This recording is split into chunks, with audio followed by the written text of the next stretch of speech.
comme vous l'avez constaté, sur le bilan moral et financier, la Commission nationale exercice et qualification elle a traité plus de 300 dossiers de recours dans pratiquement une régularisation de presque 100 ou 120 dossiers.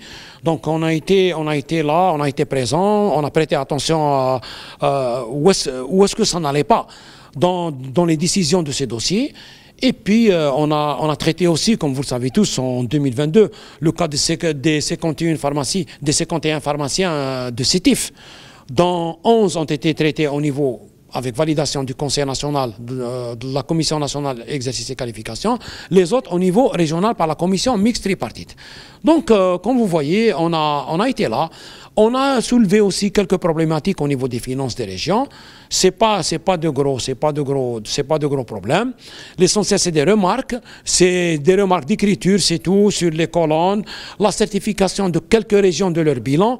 Il y a le cachet du commissaire aux comptes, mais il faut une certification, c'est-à-dire une écriture avec signature. Donc, c'est des petits détails qui sont là. Et la transparence à la régné pendant cette Assemblée générale. Beaucoup des élus ont pris la parole, ils ont fait part de leurs suggestions, qu'on a pris acte, on est obligé de prendre acte de leurs propositions, et tout va être encore réétudié, Inch'Allah, le prochain conseil du mois de septembre.